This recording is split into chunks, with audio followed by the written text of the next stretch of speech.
나는 내 마음은 이제 답답하니까 저한테 전화를 주셨는데, 이런 전화를 받으면 되게 난감해요. 사실 뾰족한 답이 없잖아요. 안녕하세요 여러분, 김정현입니다. 저는 예전에 유튜브를 하다가 해킹을 당하고 지금은 다시 만들어서 이제 갓 500명이 넘는 구독자가 있는 쩌리 유튜버예요. 근데 이런 제게도 인테리어 피해를 보셨다면서 연락을 주시는 분들이 계세요. 그래서 오늘은 이런 피해를 어떻게 막을 수 있을까에 대한 이야기를 좀 나눠보려고 합니다. 본격적으로 영상 시작하기 전에 좋아요하고 구독 많이 눌러주시면 좋겠습니다. 제게 인테리어 피해를 입었다면서 전화를 주시는 분들은 두 부류로 나눠볼 수 있을 것 같아요.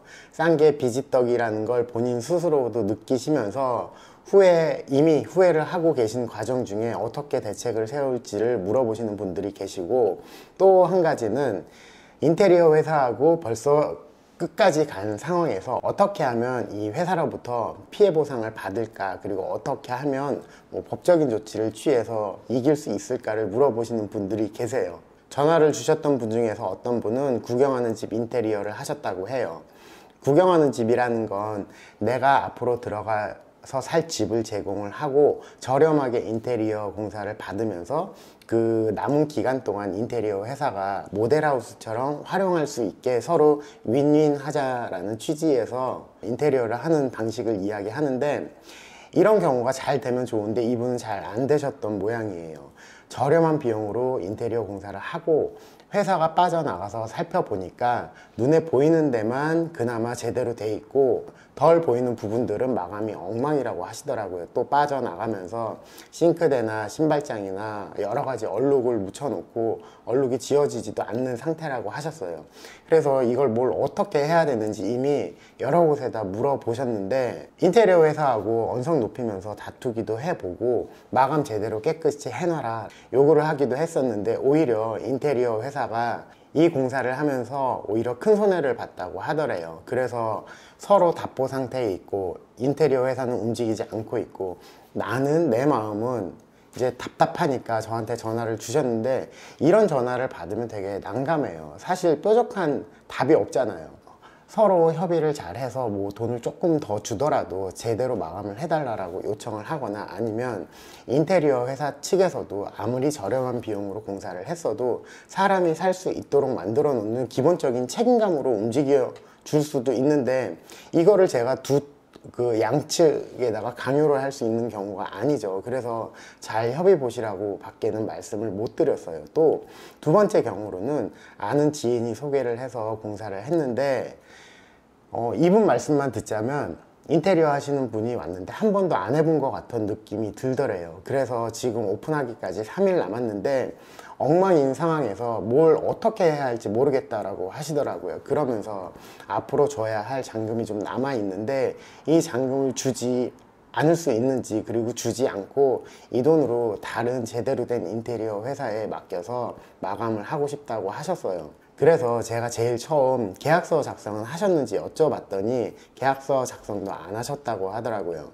그러면 저는 걱정이 되는 게, 처음에도 제대로 된 업체를 찾은 게 아니라 그냥 단순하게 소개를 받아서 공사 진행을 하셨는데, 두 번째 새로 찾을 업체는 제대로 된 업체를 찾으실 수 있는지도 의문이었고, 설령 찾았다고 해서 이 업체가 남이 공사하던 거를 마감하려고 할까라는 의문이 생겼어요. 그래서 저는 제가 드릴 수 있는 답이라는 건, 어차피 오픈까지 3일 남았으니 마음 내려놓으시고 우선 오픈을 하신 다음에 돈 많이 벌어서 나중에 다시 하시라고 말씀을 드렸어요.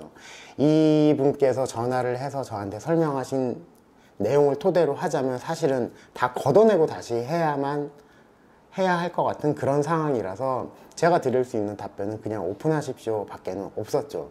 오죽했으면 저 같은 쩌리 유튜버한테 이런 분들이 전화를 주셨겠어요. 얼마나 답답했으면. 제가 해킹 당하기 전에 처음 만들었던 영상이 인테리어 회사 잘 선정하는 방법에 대한 그 영상을 제작했었어요.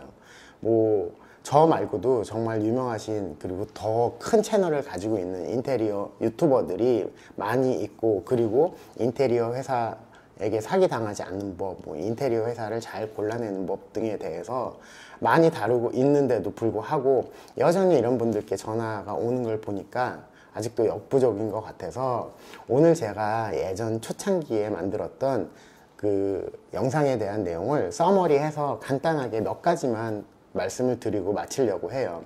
첫 번째로 아까 앞서도 말씀드린 것처럼 인테리어 공사를 하실 거면은 반드시 계약서 작성을 하셔야 돼요.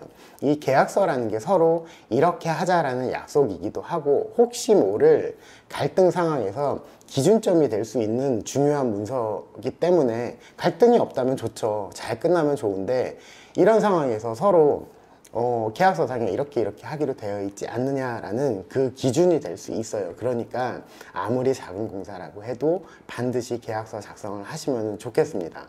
두 번째로 인테리어 회사의 기존 작업들을 좀 살펴보셔야 돼요. 흔히 포트폴리오라고 하는 부분들인데 이런 포트폴리오를 살펴보면 이 회사의 성향을 좀 가늠할 수 있고요. 더 중요한 건 포트폴리오라고 하는 건 현장이 무리 없이 잘 마무리됐을 때 직접 가서 촬영을 하든 사진 작가를 써서 촬영을 하든 그렇게 해서 자료를 남길 수 있는 거기 때문에 포트폴리오가 많다면 기존의 이 회사는 여러 가지 작업들을 크게 무리 없이 마무리했구나 라는 걸 미루어 짐작할 수 있는 중요한 자료이기 때문에 꼭 기존에 어떤 작업을 했었는지 확인해 보실 필요가 있어요. 또 보통 상담을 하러 가서 만나보면 그 명함에 있는 내용을 체크를 해 보셔야 돼요. 명함에는 전화번호도 있고 회사 주소도 있고 회사 명도 있고 또 홈페이지가 있는 경우도 있고 뭐 블로그가 있는 경우도 있을 거예요. 그러면 이 중에서 정말 기본적인 부분인데 이조차도 맞지 않는 분들이 계세요. 좀 창피한 이야기지만 인테리어 업계에는 이조차도 정보가 안 맞는 분들이 계시니까 반드시 받은 그 명함의 정보와 실제로 그 주소지에 그 사무실이 있는지 그리고 이 전화번호가 맞는지 이 홈페이지가 맞는지 반드시 확인을 해 보셔야 돼요. 이런 거는 정말 별거 아닌데 이조차도 확인을 안 하시는 분들이 계세요. 그리고 마지막으로 인테리어 회사를 한 군데만 만나보실 게 아니라 뭐 여러 군데 만나서 그 중에서 하나를 골라라라는 취지는 아니고요. 서너 군데 만나보면 내가 하려는 작업의 평균 금액대를 알 수가 있어요.